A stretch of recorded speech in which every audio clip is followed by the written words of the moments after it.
Everyone, welcome to the Path to Practice Ownership. I am really excited and grateful for the opportunity to spend the next 45 minutes to an hour discussing what usually takes place throughout the path of becoming a first-time practice owner. And one of the things that I am always very mindful of is that when we look at the subtitle of From Breaking Ground to Breaking a Million, what does that mean? And the best way for me to describe how my perception of that is the person that we need to become, or that I've seen the doctors that I've worked with from that journey, from breaking ground to breaking that first $1 million in revenue. So for those of you who don't know me, my name is Maritza Duran. I'm the founder and CEO of MDent Consulting Services. And as I said, I am here tonight. It is the last month of the year. It's almost going to be 2025. We've had a very long year, and I just want to, because we're always trying to plan ahead and think about what are some of the things that we're going to incorporate come 2025. I'm assuming that those of you who joined the call and the meeting today are dreaming of becoming a practice owner. And that is the reason why you are investing your time here with me tonight. And I want to welcome you and hear you out and let you know that you're going to walk away with a lot of tools and strategies that I have learned from firsthand experience and that I have observed from a lot of the dentists that have been successful in their journey into practice ownership. So I want to welcome you, and I am here to guide you through this path and this journey of becoming a first-time practice owner. Towards the end of the webinar, I want to open up the floor for Q&A. I want to be able to make this interactive, so I am going to go through the process of sharing some of the tools and the strategies that I want to share with you. And I want to open up the floor. As I said, I see a lot of familiar faces, and I also have some new ones, and I want to be able to listen to your concerns, answer some of those questions, and prepare you in your path to practice ownership.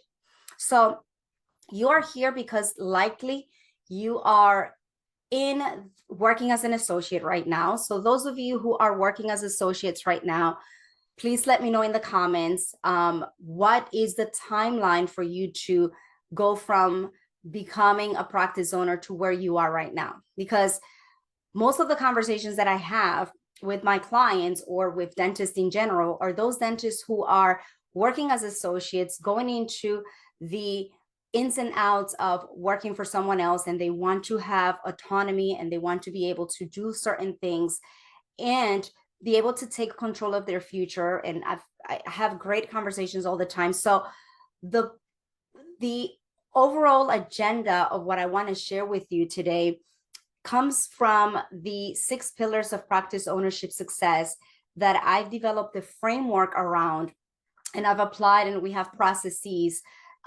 regarding each one of these 6 pillars. So starting with the first pillar, and I wish I had more time to go over all of them in detail, but because of the sake of time, we are going to focus on one main one, and that is going to be your numbers. But I'm going to give you, since I open up the slide, the overview of the 6 pillars of practice ownership success for those of you who just joined me. And the first one starts at the very bottom with just having a strong vision and knowing what it is that you want. Sometimes we want to open up a business for the right or the wrong reasons, and there is no right or wrong, but always when you get behind a wheel, the first thing you want to do is you want to be able to know where you are going, and you need to have visibility. You need to know exactly and have a clear path ahead of you. Otherwise, if it's blurry, if it's cloudy, you're not going to be able to do it. The second pillar to practice ownership success is people, the people that you surround yourself with pre-opening and post-opening. And I'm going to talk a little bit more about what the 6 pillars are, the overview, and I'm going to focus on the number 3, which is the numbers, because of the sake of time. And I'm going to share with you the concept that I always share with my clients, which is breaking down for you what happens pre-opening, or what I call the intangibles, the things that are not visible to people yet, right? What everyone wants to see is the post-opening you want, or what I call the tangibles. So the intangibles is everything that happens pre-opening, all of the things that lead to you having a successful practice. But a successful practice doesn't necessarily mean that you are meeting all of the targets, that you've had the right vision, that you've hired the right people, that you're managing their numbers, that you're continuing to develop your skills and your training, and that you're influencing, which is a type of influence for the marketplace, for your employees to be able to manage a team as a first-time business owner.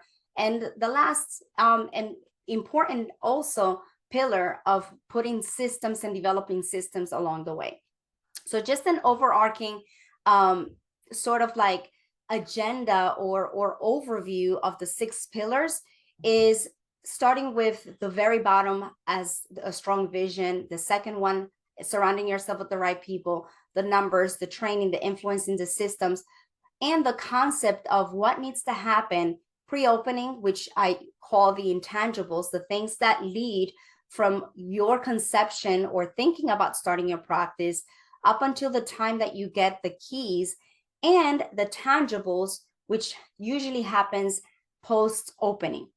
Every time I have a practice or a dentist that I talk to and they reach out to me and they are post-opening, I focus and I ask them questions around the tangibles, the things that we can already see. So a lot of times dentists tell me, I'm struggling with my staff.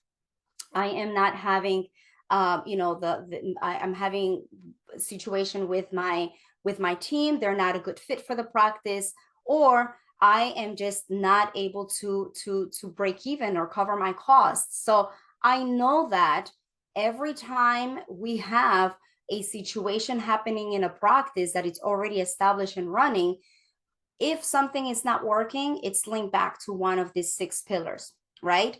And the measure for success in most practices has to come from having a full schedule, right? A full schedule, patients continuously coming for recare, is the measure for us to be able to determine if we're keeping up with all of the different pillars that are necessary for us to feel that we are successful as first-time practice owners. And so, in other words, the overarching pillars of having a practice comprises of many, many different pieces and tools. I call this the $1,000 piece puzzle. And you have to take one at a time. Everything is interconnected, but for the sake of our time, I just want you to just keep in mind the overarching concept of, these are some of the areas that I need to focus on, and this is what happens pre-opening, or these are the things that I need to do that no one is paying attention to, but are equally important, because once I open, everything is connected. And in order for me to enjoy a filled schedule with patients showing me that they're coming back for services, then I have to have already met all of these continuous pillars on the ongoing basis.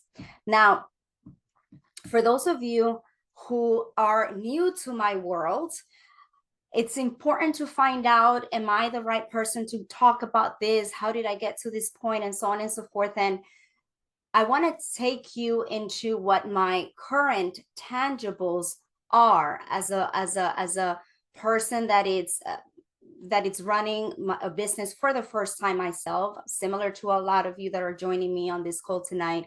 I'm a first-time business owner, so I share a lot of things in common with you. And so a little bit about my background, about the tangible, what's happening today, to give you a little bit of perspective. I'm the founder of MDent Consulting Services. What we do at MDent is we help dentists who are aspiring first-time practice owners. And by first-time practice owners, I don't mean just doing a startup.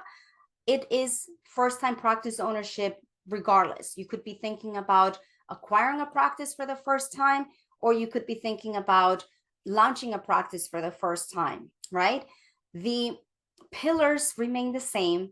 What changes is the process and the steps that we follow to fulfill and make sure that we're checking every box from each one of those pillars, right? So that's what we do at MDent. I'm also adjunct faculty at Temple University. So I teach the 4-year class students a class on practice management in action, which helps them prepare for actual practical life after dental school. And I'm very proud of that work, and I'm very proud of being a part of that program, and I enjoy it very much. I'm also a certified leadership coach by John Maxwell, a certified body language trainer, which I incorporate a lot when I am teaching my front desk teams. I was just in an office a couple of weeks ago, and one of the things that I was telling them before we picked up the phone, we have to get up, we have to prime ourselves physiologically so that we can then prime our brains and be able to trigger those neurons that are going to help us feel and act more confidently, non-verbally, as we're just gaining experience in a dental startup, setting, because everything is new for everyone. I enjoy that very much. In my previous career life, I was also a former regional manager to a DSO. And so at that group, I helped a dentist open multiple dental practices, and I was overseeing 15 locations before I started my company. And I started my career as a dental assistant, and I managed one dental practice that was a startup from 2004 and still running successfully. And I basically took the front of that practice, not knowing how many teeth I had in my mouth, as far as, working. And in the dental industry, I come from no previous dental experience, and I was able to learn from every position in a dental practice, and took that office from 0 to $2.8 million in revenue over the course of a decade. So I know a thing or two about starting practices, and I speak from, again, my hands-on experience, having been in the trenches for many years. And I also am in my own path and into my own journey. So I also want to share with you and take you a little deeper into the intangibles, which is also part of my journey. And many of you who are joining me today, who are probably thinking about starting your own practices, thinking about, is this the right path for me? You're at cross paths thinking, am I going to be able to manage being a mom and being a first-time business owner? There are a lot of insecurities that we do. I'm from a different country. I was not born in the US. I'm an immigrant. And so we have to work a little bit harder, a little bit extra in order to do this. And the more risk we take, the more responsibility, and it becomes challenging. So to serve you as a form of inspiration and motivation, and to see what is possible, I also share these with my team members as well, when I have that opportunity to work not only with the owners that I can relate to, but also with the front desk person who is sitting at the same position that I sat years ago, that this is a beautiful journey in dentistry for us to be a part of. And what a great opportunity for all of us to be here in this country and in this industry, surrounded by such amazing people to support us. So I'm going to take you into my own journey so that you can see a little bit of that. Again, this is me back in my home country, in the Dominican Republic. I was about 6 years old. And one of the things that I don't usually share with people is that I didn't grow up with both my parents, because I was a product of an affair between my father and my mother. And I lived with my mother until I was 12 years old. At 12 years old, it was decided that, hey, you should go live with your father, and mom stays back home. And I came to the United States with a new family, with a new, siblings and people that I wasn't really accustomed to, or that I grew up with back home, and I didn't have my mom. So I ended up leaving my house at the age of 14, my dad's house, because it was not a healthy environment for me living there. So I find myself at the age of 16 working in a supermarket, paying rent in Corona, Queens. And there was a dental assisting school in Queens Boulevard next to a supermarket where I worked, the Key Food. And they said, I'm just starting this job in a dental office, and I need someone to help me scrub instruments. Would you be willing to come and help me start taking x-rays and doing some of the sterilization? And I said, scrubbing instruments and taking x-rays. I said, of course. My dream was to be able to reunite with my mom and to be able to bring her to America, because I was the first one in my family, or at least, you know, in this country. And that was my dream, to be able to reunite with my mom. So we always have a purpose and something that pulls us to be able to, for us to thrive and move forward.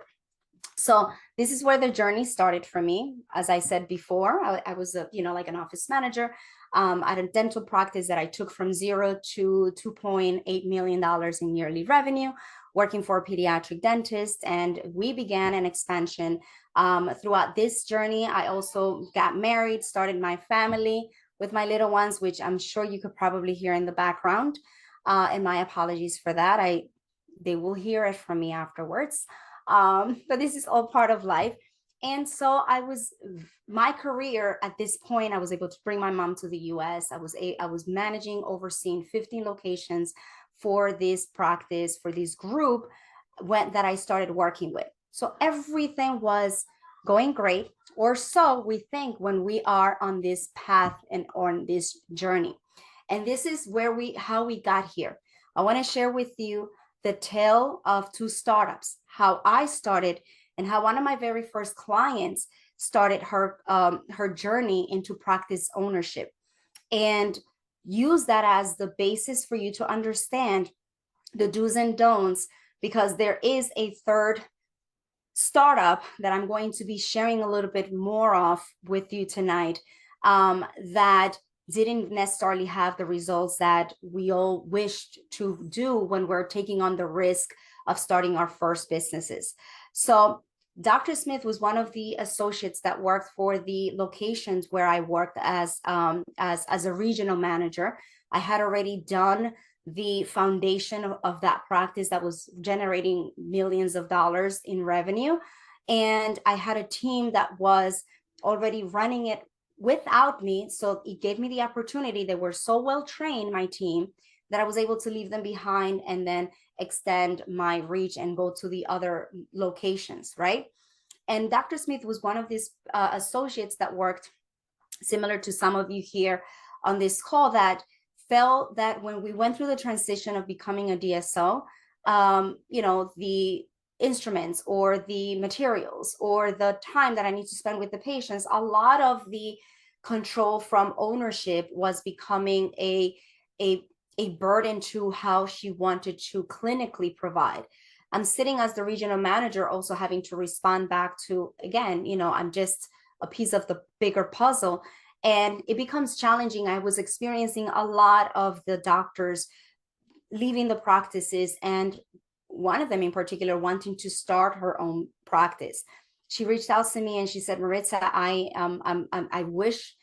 dreaming of starting my own practice. However, my father is a dentist. I grew up in a dental office practically, but I am afraid that I'm not going to be a good mom, or that I'm going to be able to be a good wife, and that I'm going to be able to make this risk of borrowing all this money feasible, because I'm a woman, because I have all of these things, and my father was not present. I grew up and he was just not there, because he was always thinking, and every time we were at the dinner table, it's just like so many negative things about the practice and so on and so forth. So I'm afraid, I'm concerned about my ability to be able to do this. Can anyone feel that? I feel like I just want to make sure you guys are not are listening and everything. It's okay. Give me a thumbs up if any one of you feel this way about your current position right now. All the moms, all the associates that are here, I want to hear from you, and I want to know, like, can you relate to this, right? I am one of the reasons why I was very stressful for me around this time was the fact that I started my family as well. I started my family and I was the regional manager going from office to office, driving 3, 4, 5, 6 hours on the road, coming back to my family, and I wouldn't be able to see my kid.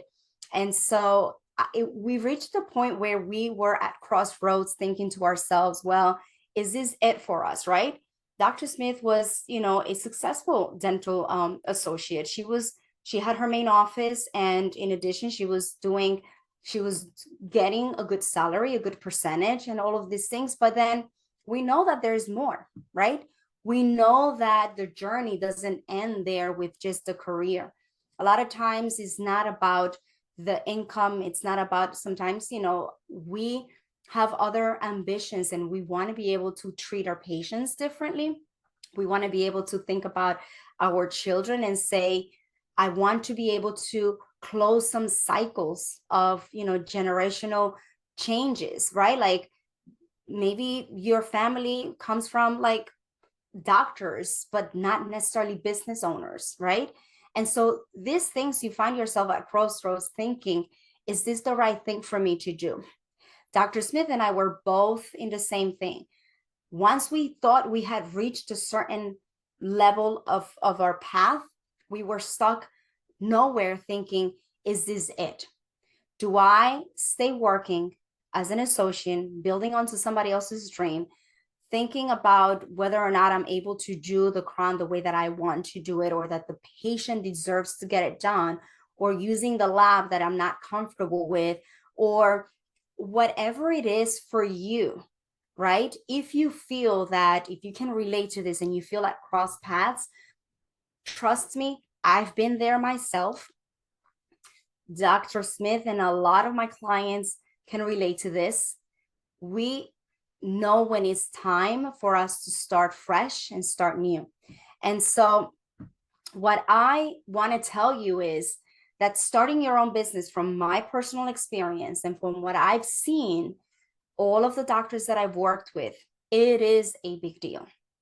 Starting a business is not for the weak of heart, right? They say that 50% of startups fail within, the first 5 years, 2 years, and so on and so forth. Dentistry, it's scheduled, or it's supposed to be one of the safest, less risky industries in terms of bankruptcies and so on and so forth. But if you pay close attention, a lot of dentists are overwhelmed. The suicide rate is extremely high. And one of the biggest things when you're thinking about doing a startup is that it doesn't necessarily mean that you're successful. Having a thriving versus a surviving practice are two different things, right? There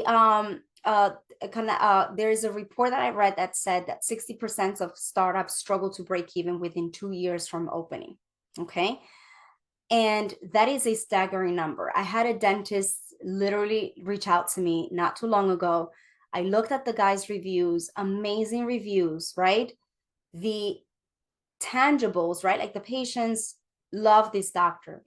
Whatever he did during the intangible phases, the pre-opening phase of his practice, set him up for a surviving practice, if you will, or scheduled to be failing. Because when I spoke to him and I was asking him the questions about what is currently taking place, show me what is going on now, and I will tell you whether your vision was you have a problem with your vision, or with the people that you worked with prior to or currently post opening, whether or not you manage your numbers pre and post opening. All of those things, I link it back to those 6 pillars that I shared with you to determine where we need to work on. And again, this doctor told me his overhead is $60,000 and his collection is about $27,000 to $30,000 on a good month. Numbers are upside down. So what do we need to do? We need to make sure that we create alignment between our clinical skills and our business skills. Okay. This is what I told Dr. Smith when she said to me, are you willing to, leave your job, or are you going to take the risk? Like, you're overwhelmed, I'm overwhelmed. Let's go ahead and get and do something. And I said, I took on the leap of faith. And she basically also introduced me to another doctor that was also an associate for the group and thinking about opening. And when I reached out to her, she said, you work with me and you work with this other doctor that is also thinking of opening. So I ended up working with her. And when I spoke to the other doctor, she's like, nope, I got this. You know, like I've already done this. I've already done that. My brother is helping me, or my brother-in-law or father-in-law, I'm sorry, with finding this place. And she had it all taken care of, or so it seems. Now, when Dr. Smith and I, based on what the experience that I had at the time and about the work that I had done, that I had seen, I told her, if you learn the operational skills that are necessary the same way that you focused on learning your clinical skills, because let's be real, you guys study hard, you spend years in dental school, you care about your education, you invest in your education. That's why you're here. That's why you went to dental school. This is why you continuously do all of the CEs. However, in order for you to build a strong foundation and become a successful first-time practice owner, your success is going to depend on your ability to develop new business and operational skills. Okay. What I told Dr. Smith, and I want to share with all of you, and if this is the only thing you can walk away with, is the key to starting and growing your first practice lies in aligning the intangibles, everything that happened is pre-opening, and in your head, in your mind, take it from someone that's been there, done it, and all of the things that mean or that lead to, I shouldn't be here today in front of you telling you how to start a business, right? And yet, through the work that I did internally or intangibly, I am now here. The same thing is applicable to you. With your vision, with your leadership, with your mindset combined and aligned with the tangibles, the systems, the processes that you follow, the finances, understanding your numbers, and surrounding yourself with the right people pre-opening and the right team post-opening, your employees. When you have these elements, think of an alchemist, right? These are the elements for success. And when you put these elements in harmony and you take strategic, actionable steps, you are going to be not part of the statistics of the people that are struggling to break even 2 years down the line. Because I will tell you, the doctors that have been part of my program, 100% of them so far, knock on wood, have been able to quit their associate positions in record time, break even in record time within 3 to 6 months, leave their associate positions, hire their hygienists and their second front desks, all within their first year, and be able to reach $1 million in production in their first year. Okay. And I'm very cautious about like inflated numbers and putting in the wrong fee schedules and all that stuff into the software. I like reality.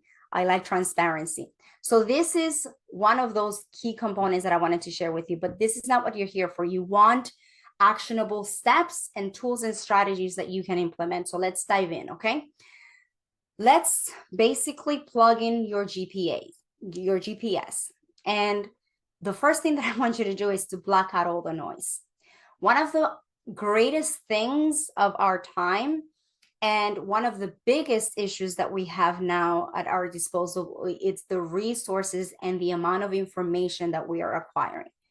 There is a lot of superficial knowledge and a lot of great marketing people, and then we get burned with as consumers. And I'm speaking from myself, personal experience as well, that you invest into something later to find out it is not what you anticipated, just because there is no substance. It's just like a good marketing gig or whatever it is, and then you're left in the trenches, or outsourcing the responsibility or the outcome over to that other company, thinking that if I hire this person, my problems will be solved. It's the mindset thing and that. So let's plug in the GPS and start talking about 3 things that we're going to do pre-opening intangibly, right? And 3 things that we're going to focus on in terms of numbers, pillar number 3, post-opening, so that you can create your game plan for those of you who are envisioning starting your practice in 2025, or start to search for a grand opening of 2026. Or if you're thinking about, potentially doing an acquisition, but you're not sure, and an opportunity comes by. I want to equip you and prepare you and empower you and motivate you and inspire you. Because if I could start a business, and a lot of my dentists in a similar situation as you, with no leverage, no, my husband is a doctor and owns a business. The first businesses, and I work with a lot of women who are the first business owners within their family, first doctor and first business owner. And they're able to run very thriving businesses and be with their families and do a lot of the things that we can enjoy when we plug in our GPS and we block out the noise. So let's do that, okay? We're going to talk about numbers for the sake of time. I do have a workshop that I launched in October. I spent 2 days. Day number 1, we spoke about all of the things between vision and people and everything, and we had to split it into 2 days. I am coming up with dates for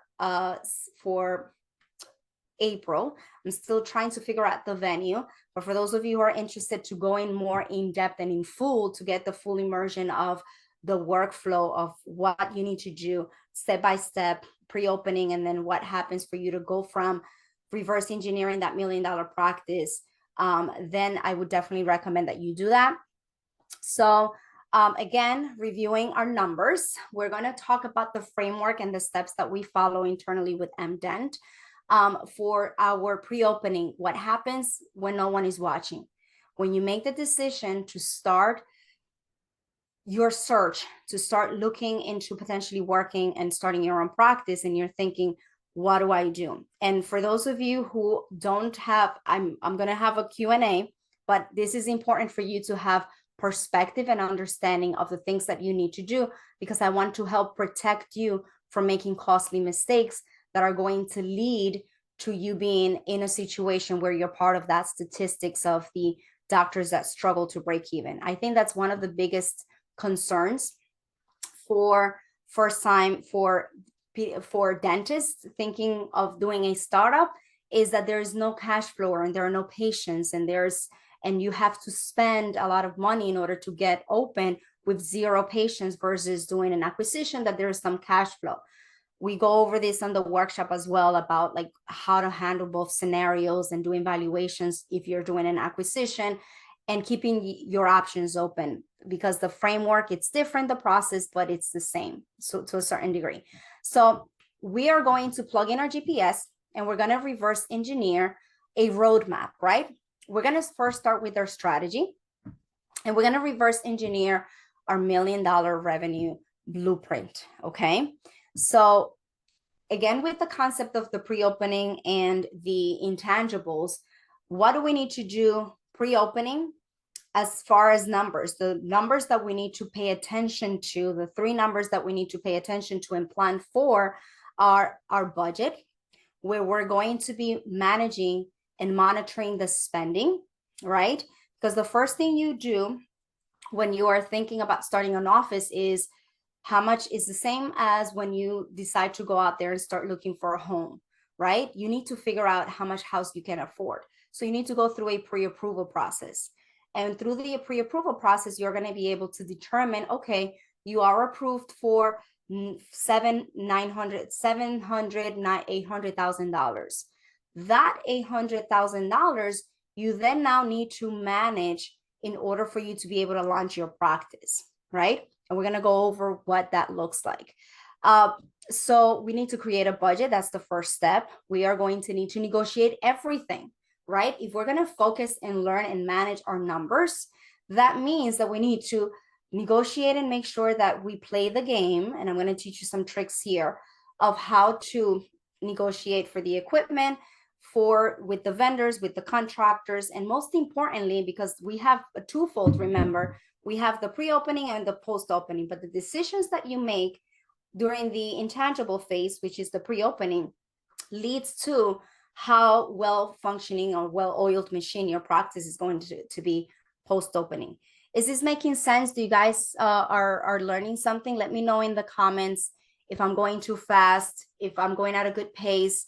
I want to hear from you before I continue. Anyone, give me a thumbs up. Let me know that everything, it's okay. And I'm going to open up the floor for Q&A in a few. Okay. So let's talk about what things we need to pay attention to when it comes to the budget. So as I said, we're going to take a case study of a doctor that took on a loan of, $900,000, right? This is what the bank said you are pre-approved for. What we do with our clients, and it's very important, is to be able to allocate the funding. And before I even go further, one of the things to pay attention to is as you are working and negotiating the lease for your space, is working with someone that is also going to help you negotiate the terms of the lease, because a lot of the landlords are willing to give you and cover some of the costs of you launching your practice. Because as a tenant, you are going to be having and equipping a space that it's not yours. Technically, the practice, the asset is yours, right? But you're doing it in their unit, right, as a whole. And so a lot of the landlords are willing to chip in and help you cover the cost by covering some of the expenses of the build out. Okay. So when we're talking about the numbers that we need to pay attention to pre-opening, is by creating a budget.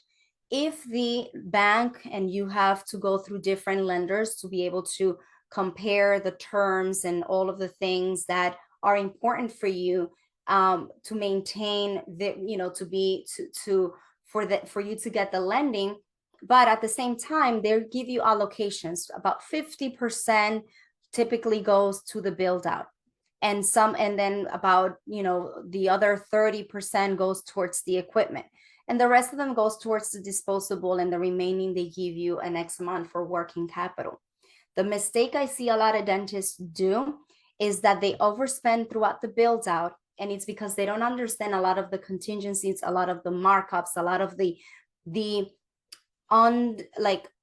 they don't understand the construction aspect of things. And I'm not gonna speak to about me being an expert, but having gone through and seen a lot of the quotes and a lot of the offers from the different doctors and helping them compare, right, within what one covers and the type of materials that they're going to be using, how much per square footage they're charging you for the build out, and all of those details, you can see, okay, we have worksheets that we develop to be able to say, do feasibility assessments between the size of the practice, how many rooms you're going to equip, and all of that good stuff. But for the sake of our time tonight, I just want you to keep in mind that it's going to be extremely crucial that you have a system where you can track down your spending, because your vision may go off whack. And from personal experience as a first-time business owner and consumer, it is very nice to start, decorating and getting new chairs and this and that, and going car shopping and doing this and doing all these things. I get it. I've been there, but I will tell you, the patients will remember how you make them feel more than the quality of the chair that you're using, right? Those things are, to a certain degree, not the important piece. And one of the things that I am very an advocate for, and I get a lot of heat from, right, is because I don't buy it when someone tells me, oh, I'm working with with an equipment rep, and they said I don't need a consultant, and I'm just going to help, they're going to help me open the practice, because how difficult can it be? They're going to introduce me to this person, that person. Every person is happy and willing to help you spend your $1 million here. Okay. It is going to be your responsibility, and it is in your best interest to make sure you don't go on default, that your liquidity, because your sanity coming home is not going to be there, and not paying attention to what's going to happen later and how you're going to pay back all that money. It's going to hurt you later on. So you want to be mindful and be budget oriented and manage those numbers. So this is the first step to doing so. Any questions so far? Does everyone promise me that they're going to be able to create a budget? If you're thinking about acquiring a practice, you need a P&L, and you need to understand the overhead as part of your due diligence pre-closing of how the expenses, particularly salaries, what percentage of the overhead of the salaries that is, because that office is up and running. But for you, it's the amount of money that you're going to spend towards the throughout the build out phase.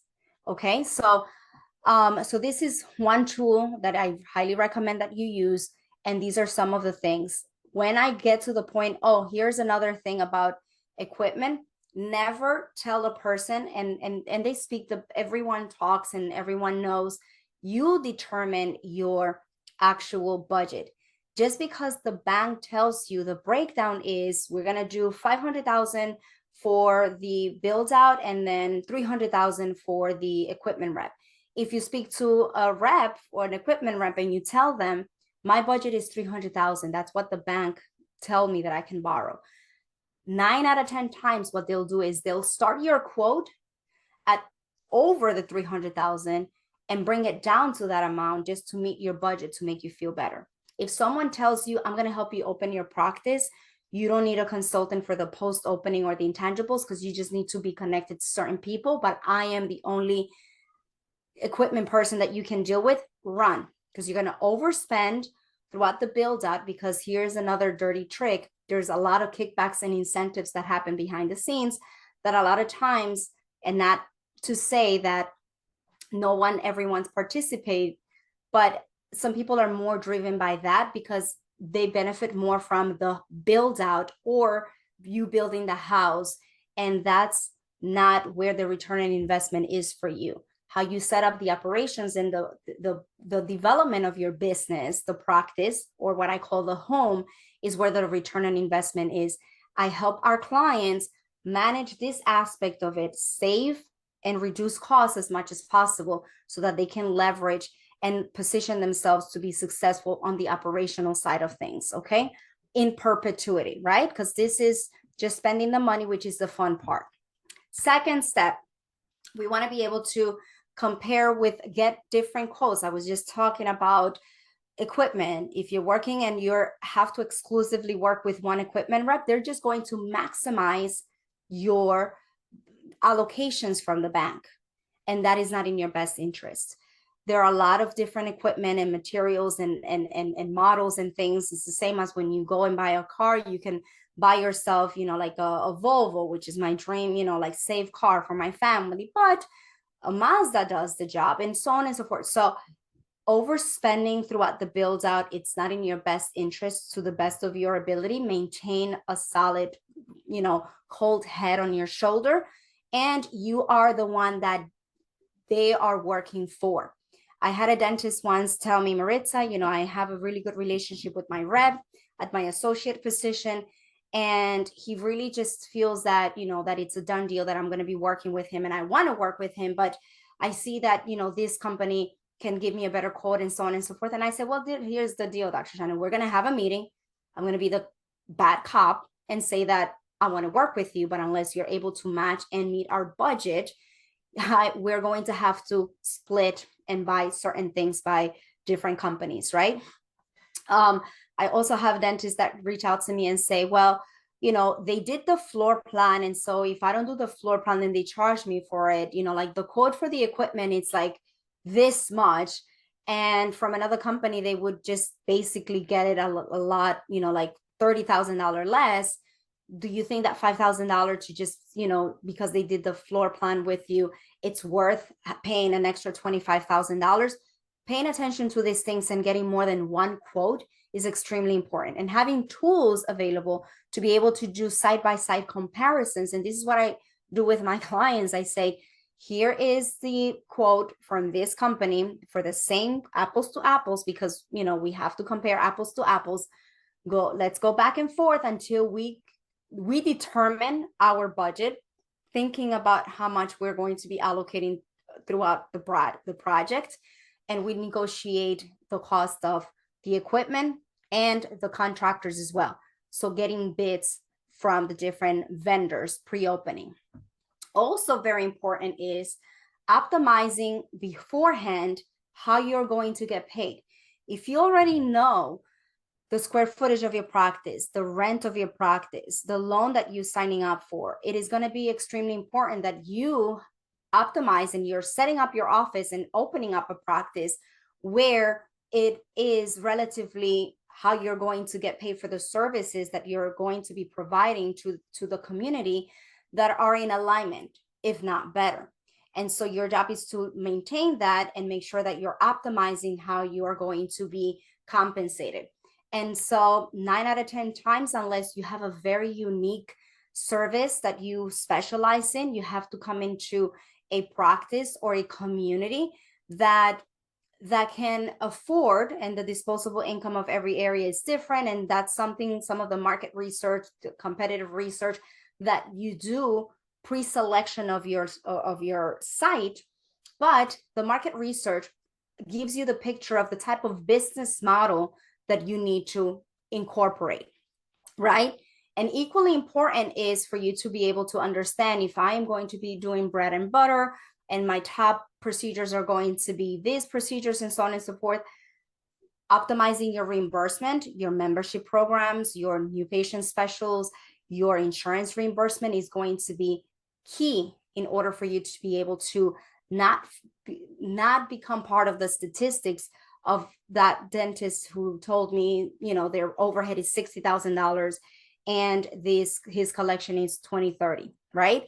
So those are the things that I want to do. So this is the step 3 of pre-opening. Okay, is everyone okay with time? I just want to make sure that, you know, because I think that because we started late, I am, but if you guys are finding value in this, then I'm happy. And I just want to make sure that I don't go through it too fast and then I leave some things out. Is everyone okay? I want to see what you guys are saying in the chat. Someone is learning. This is valuable information. Thank you. Oh, doctor, thank you for being here. This is great. Keep going. Okay, awesome. I'm getting good feedback. So, oh, it's on. Let me just take a sip of water.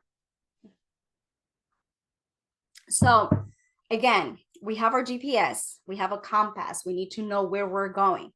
And understanding our numbers, pillar number 3, is going to help us break even faster, cover costs, be able to, and this is a really important one that I cover a lot with my clients, think about the person that you're hiring and how they're going to feel about you being a new dentist, having 0 patients, and them applying to your position over a change, over a promise, and not being able to fulfill that promise because you didn't develop the right systems, the training for yourself to understand, and so on and so forth. Once you make the decision to start a business, and I have to apply this to myself as well, we are entering into a situation where the people that we put on our payroll, and that's a big responsibility, is trusting us, and they're seeing our businesses as a vehicle for them to grow. It is part us doing the work that we want for the patients, how we want to do it. It is in part our respective, you know, partners trusting us and saying, hey, this is the new era. This is the American dream. We should start a business. You have the clinical skills, the doctor, you have the career. Let's turn it now into a business. But we, as first-time business owners, the intangibles will kick in and we will be just doing the bare minimum. And it's no longer about us.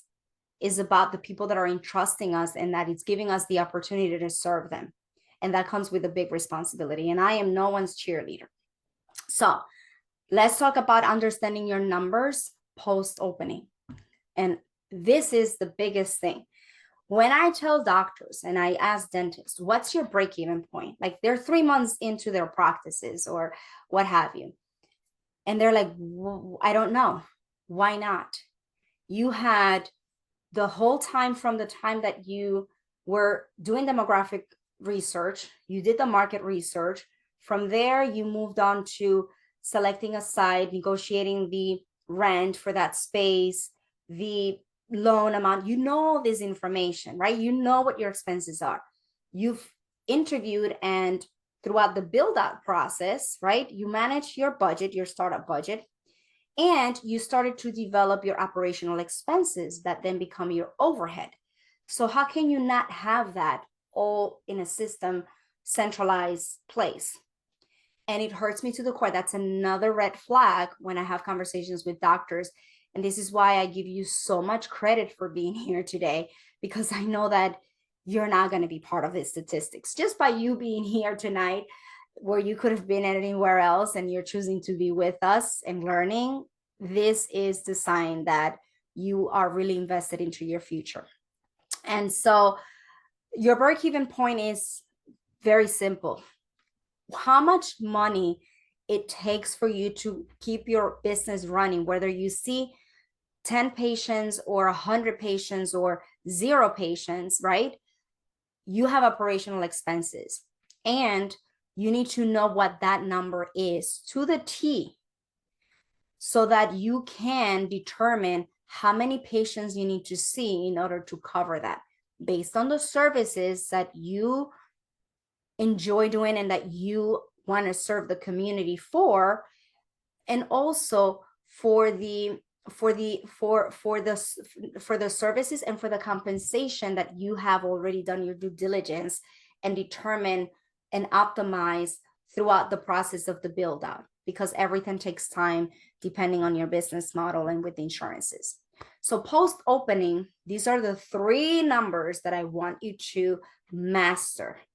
And you develop and you put these together almost as a P&L, if you will, as you are throughout the construction. You go through the process of like the lease is signed, and then the permits, you select your vendors, all of that is already happening. During the time of the construction phase, you're going to start mapping out your expenses. You have your fixed and your variable expenses. So the first number that you're going to learn is what are my expenses, right? You want to be mindful pre-opening and determine that if you have options between locations and the square footage and the rent. And I had a dentist who was thinking about doing a startup and looked at a lot of spaces, and a lot of the places that were there were like partially built and had a lot of issues and so on and so forth. And the cost to start it was significant, just to build that itself.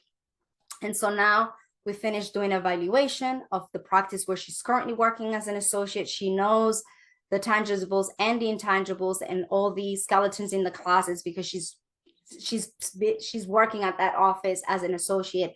Right now, we put in an offer. We did a practice valuation for her. She's closing on the practice in January.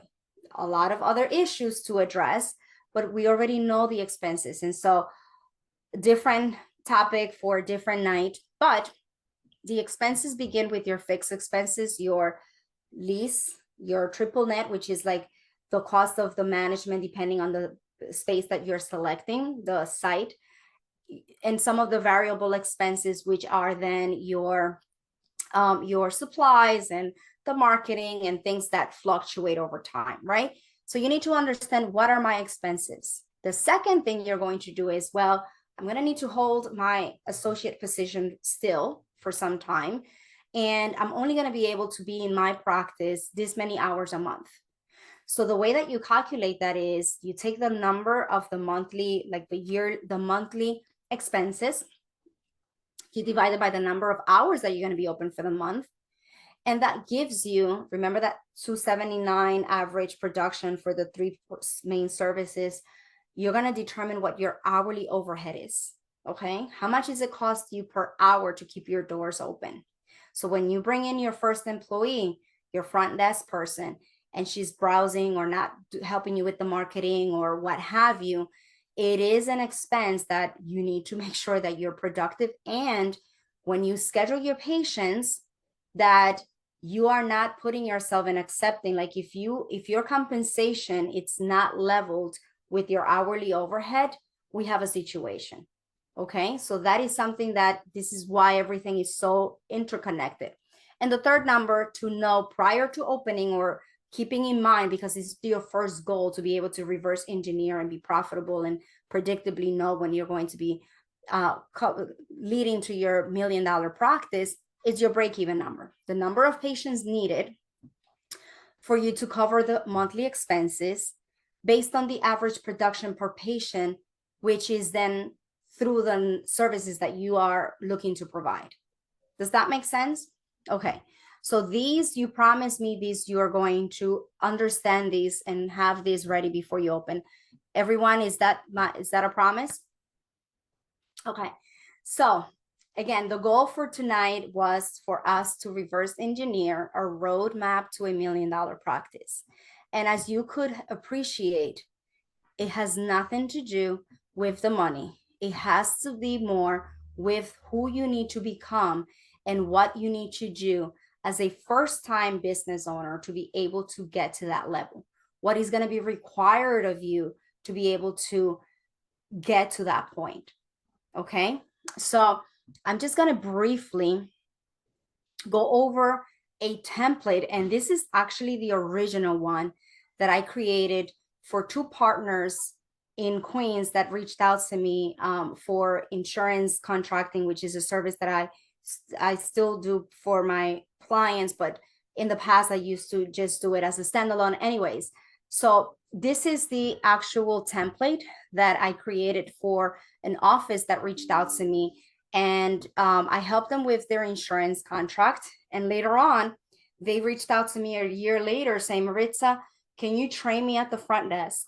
And I need you to basically, I'm going to be the front desk, and then the doctor is going to be the clinical provider, because we ran out of our working capital. We cannot afford like a front desk person, and we just cannot, the office hasn't picked up. We haven't been able to do any marketing. We're both holding our associate positions, and they couldn't afford to pay me. So now this is how my break-even analysis was born, and I used the support of my co-founder Magda, who helps, she has an MBA in finance and helped me put all of this together, but it was out of desperation to help a client. So this is what it looks like, the fixed expenses and the rent and all these things. And this sample basically says, you have 2 months of free rent when you start. This rent is 16% of your total overhead. This is your total overhead, and this is basically the breakdown. So you have, for the loan, it's 11%. The rent, it's 16%. The rent is 22%. I mean, I'm sorry, the thing. So this portion here are the projected expenses, and we basically go month by month by month to determine what are the fixed and variable expenses for each month. And we reverse engineer $900,000, $1 million. Every office is different, but the concept is the same. We need to know how much we need to bring in month 1 to cover costs. And based on the number of days that we're open, and in this case, this was an office that for an exam cleaning, it's on average between the Delta Dentals and whatever insurance companies that they participate in, they need to, at a minimum, produce 219. Their overhead basically needs to be the same or more, needs to be less on the hourly basis. And I don't think that's here. So for 12 days, they need to see 5 patients to break even, right? And 63 patients the first month. If we want to increase, so this just gives you a little bit of a taste of what the break even assessment looks like.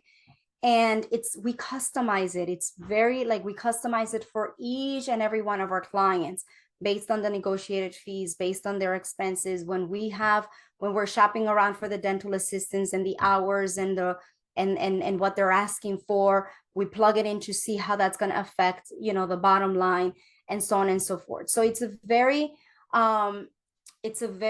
personalized, individualized approach. I call my clients basically, I'm their partner with no equity, and I am almost like their first office manager prior to the opening, and support system and doula. They call me all sorts of names, my clients, and I love it because we just create such a great relationship.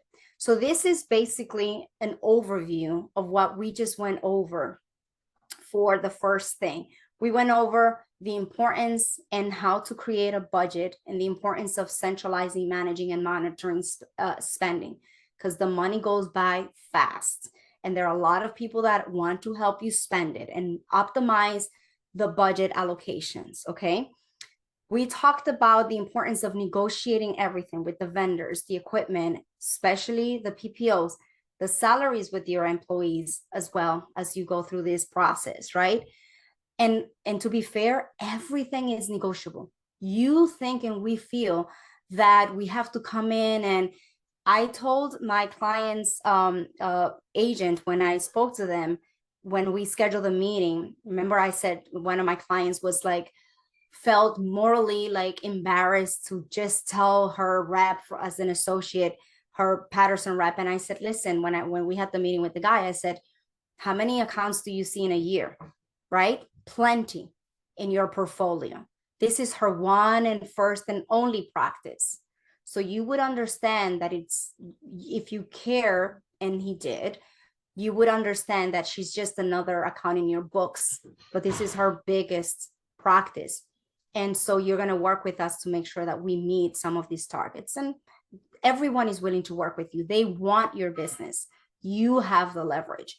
So you use it and you take advantage of it, and don't let anyone tell you otherwise. Find your break-even point. It is so extremely important that you start your business knowing what it's going to require of you. Because again, when you hire your team, they're going to come in based on the promise that you're going to take this office to the next level. And when you're interviewing them and you tell them, I have this blueprint that I know when we're going to bring in the second front desk and the hygienist, and you're going to grow with me. If you follow that blueprint, you're going to be able to stick to your promises, right? And so that gives you leverage. So it's extremely important that you do that and develop your blueprint. Do a projection, not the same way that the banks give it to you or your CPA that tells you you should produce $5,000 daily. Really? What if I have to do a second opinion for free? And the insurance reimbursement for a limited exam is $40. You know, like every situation is different and you need to start small. I see people talking about, oh, $2 million practice. That's great if you're, doing all on fours. But if you're opening in a, pretty urban area, middle income people that have insurance, and you do bread and butter dentistry, and it is likely that it's going to be exam prophy fluorides, x-rays, and then the treatment, and maybe here and there, mix of some major services, that it takes a lot of that for you to be able to make $2 million in a 2,000 square feet practice, okay? As a solo practitioner. So these are the things that, like keeping away from all that noise is extremely important. And I'm glad that you're here tonight and that you allow me to do this. So some of the results that I've been able to get, this is one of my favorite things to do. It's not about the money. It is not about the money. It's about the lifestyle. When I get messages like this one, I'm spending, like the summers in the pool with my daughters and doing the things that I love to do. These are the things that bring me joy, because I have been able to create a business where I am there for my clients. And when I had my first conversation with Dr. Smith and I was on that crossroads, coming home and not being able to, like breastfeed my child and do the things that I wanted to do as a first mom. And I went through like all the hurt and the pain and the mistakes as a first-time business owner, but I've maintained my vision. I want to help dentists who are first-time practice owners launch and grow their first practices. I stand by that, and I'm passionate about that. And these are some of the reasons why I enjoy these results, right? Because I'm able to give back the same things that my doctors are passionate about, like being with their families and doing the things that we have in common. So I'm really passionate about that, and I'm really excited, and I promise I'm doing that. So to recap, it is so important that we understand the difference in the things that we need to consider pre-opening and divide and conquer post-opening, the concept of the intangibles and the tangibles. We want the tangibles, they're there. However, we need to do a lot of work, foundational work, things that don't necessarily seem to lead anywhere immediately, but they are leading the way. They're part of the path of the journey. You cannot ignore them. I always say success is where planning and opportunity meet. it is now a great opportunity to start a business, to grow a business, but you need to start with the right vision, with the right values, surround yourself with the right people, understand your numbers, develop continuous, just like you did clinically, continue to develop the operational training, the influence, which is the sixth pillar, which is marketing and branding ourselves and getting out there. The number of people that reach out to me and say, I wish I would have known about you before, because I am, like doing so many things and I've made so many mistakes, and creating systems, comparing this, comparing that, and going back and forth. It is so important and so powerful. So I wanted to say thank you so much for the opportunity of listening to me tonight. A successful practice is awaiting you. The journey, I believe in you. I believe in my ability to know when someone is going to be successful. I've had the opportunity to help and support so many doctors, and I would love to be a part of your journey too, if you're ready and this is the right time for you. And if not, then one of the things, or if you are in the process, so this is my information if you want to schedule a discovery call. And here is another resource that I have made available for some of my doctors to be able to get sort of like some checklists and things to help them centralize and have things in place. I would love for you to do that. And now I'm going to open the floor for some Q&A. So let me start and keep it on the first one. Any questions, anyone? I want to be able to answer. If you want to remove your take off your thing, by all means. I'm going to leave this one open and take some questions. Let me know. Any questions, anyone? Okay. Dr. Manali, thank you so much for joining. I'll talk to you. Anyone? I know it's late. Okay, so Dr. Okay, yes. So what is your question?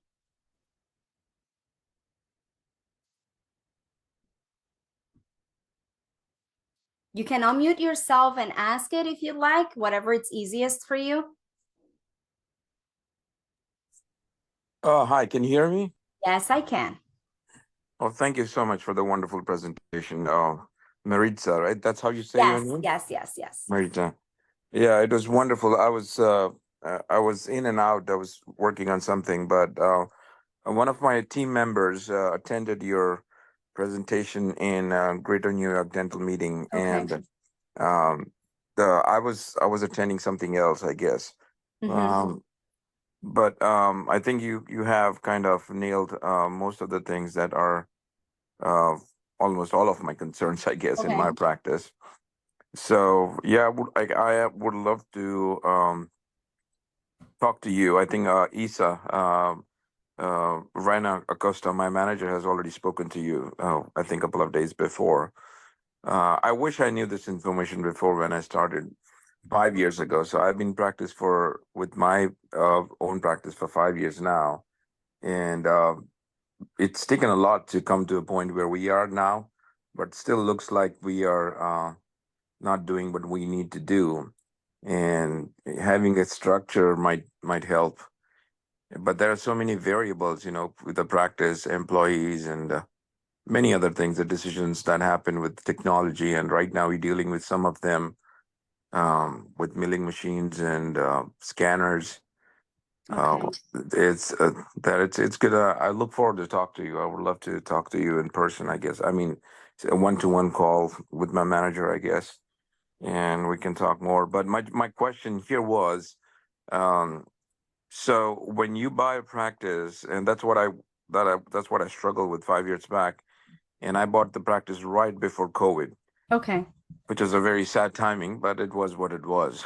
So I took a practice which was more than 30 plus years old. I bought it thinking that would be just a good way to start. Didn't understand anything about what the value should be. Didn't get good advice or anything. But I was driving 2.5 hours to a state hospital and working there as a dental director, and I was just tired of that. So I converted that job to part-time and bought the practice, and then COVID hit. but I got a small amount of loan to buy the practice, and Okay. then a little bit as a working capital. So Okay. my question to you is like, I don't remember you discussing working capital anywhere here. Okay. Maybe I didn't pay attention, I guess. So how does that work? What should be a realistic expectation about a working capital? How does it work? How much do you ask for? How much do you get? And this is separate from buying a practice or buy the money you need to buy equipment and everything. Just a working capital that's going to be needed for you to pay the salary for your employees and keep the lights running, all the bills. What is a fair estimate that a business should have in their head about what a working capital is and how much it should be? Do you have? Can you talk a little bit about that? Yeah, sure. So one of the things that the banks will give you a bulk amount, and they just basically do allocations or breakdown of this is what you should be spending or looking to spend towards this or that. But if you're able to manage your spending on the build out or on the equipment part, you towards the end, you can always have those funds either not used so you don't own the full amount, or roll it over as working capital so that you have savings for to cover salaries, right? At Mhm. least for 3 months. Think of it as your safety net for starting your practice, right? You want to Right. be able to have the peace of mind that you at least have the salary. One of the scariest things is for us as first-time business owners is not knowing where the next, when payroll hits and then you don't have the cash flow coming in. So one good way for you to have, and energy is contagious. So if you don't plan ahead and accordingly prior to your launch date to be in a position where you could, you have a safety net, then you just basically plays with your psyche, not, so at least 3 months of, at a minimum, your fixed expenses, right? Because to start off, you're going to place an order for the equipment and so on and so forth. But you need to have, if the loan, you need to have the money available to cover your fixed expenses, and that typically is your salaries, your rent, and also your loans, basically. Okay. Okay. Yeah, thank you for that. And let's say if I want to expand my business, right now I'm in the process of expanding my business from So you uh already have this location and it's not a startup. What you're doing to do is expand. yeah, so that was gonna be the broader discussion, but I'm gonna throw it here so maybe Okay. others can benefit from that. Yes. So right now, a few years back, I did dump in a good amount of money and renovated the practice. Okay. It's almost 3 years now, 2022 beginning. So yeah, 3 years. And my experiment was right. Can I run this practice? Will I be able to make the money? And I think we How was your attrition? Did you experience any like patients that left the practice? Did you see oh, a ton of the pressure to live the practice. I mean, there it's plays so much into demographics of the area, what you're practicing with, because the old practice was it was all patchwork dentistry. The Okay. one tooth had like four kind of different kind of restoration I sitting see. on it. They were all pampered. There was no concept of deep cleaning. The hygiene did every deep cleaning as regular cleaning. So Okay. you can so it was going to happen. Plus, there was a little neglect on my side that I did not have the courage to let go of my accessories. So I'm sorry, my Siri activated. No, no, that's Um, fine. So yeah, I think that if you're like, if you like, I definitely encourage you to schedule a call so that I can, I mean, I'm not gonna tell you that I'm an expert in like the existing practices, but we'll see where we can, support you if, and if it falls within the scope of work that we do. Like I'm more than happy to have that conversation. And yes, I spoke to Isa. She was very nice and she spoke very highly of you, and she's your office manager, like your right hand. So a lot of mhm. respect to her. I can relate a lot to her role in your practice. So congratulations, you have an amazing team, by the way. Oh, thank you. That's kind of you. Yeah. So what I was gonna throw here is that if you are going to like this, I think this question revolves around two scenarios. One is starting a second practice, which is just completely out of discussion. So let's keep that aside. But let's say you took a certain portion, 2,000 square feet area, you exist in a practice, and now you want to take 2,000 square feet and then include that. So for those, do you usually, can you tap into a different loan for that? Are there provisions available that I can look around, or it Yes, has? you should definitely have a conversation because there are, but it's going to be based on the performance of the first practice and so on. Again, I'm not Uh-huh. an expert, but I can definitely point you in the right direction so that you can Right, do your due diligence. And this right. time around, make sure that you have all the pieces of the puzzle plugged in the right places so that you're able to enjoy this expansion rather than it becoming sort of like another so you can mitigate the risk, because Mhm. every loan that you take, every expansion or every business that you start, it's you're taking a risk, and you want to make sure that you manage that risk. So the let's when you talk about mitigating the risk, what do you think is the biggest risk? Is it better to have a different location and pull in the money, or is it better to grow where you are and It expand depends it? on the performance of the current location, and those are things that you need to do of like an assessment and all these things, because you're not doing a startup, you're just basically doing an expansion from like adjacent to the location. So there are many different ways of doing it, but if again, like I think it's fair to assess that having a conversation would be the best way to Okay, go, sounds good. Then right? I'll look forward for that. And thank you so Yes. much for your Yes. time. Alrighty. Anyone else has any questions? Because I know that we've gone a little bit over, and you guys have been so patient, I've enjoyed this conversation so much. So if no one else has any questions, then are we okay to wrap up? Can you tell me in the comments, what did you learn? What was your biggest takeaway? And I would love to hear that and see that. Let me see that in the comments. Anyone? Okay, so Gobi, question. I know most dentists will work in their new office just a few days a week while keeping their associate position during the first year. How many days a week is a startup practice usually open in the beginning? I typically recommend a minimum of 2.5 days, okay? 2.5 days or 3 days in the ideal scenario, depending, because when you're working with your lenders, a lot of times they want to know what the cash flow continuously is going to be. And when you reduce days to start at your new practice, they're going to take that into account, and you need to maintain a certain level of cash flow coming in. So 2.5 days to 3 full days is what I typically recommend. Why? Because it makes it easy for you to offer availability for the patients within that 24 to 48 hour window. And it also allows you to grow the practice faster. So 2 to 2.5 days, that's how we calculate it. And based on your specialty and the services that you do and the cost of running the practice and so on, then and the volume of patients required to do that, you can then basically figure out if reducing it, it's still safe, manageable, or if you need to expand a little bit more. Did that help? You can always unmute yourself, Doc. This is we're a small group, and I think that we can all make it happen. Okay, perfect. Thank you. Hi, Maritza, and thank you so much for answering my question. That was helpful. Perfect. I love it.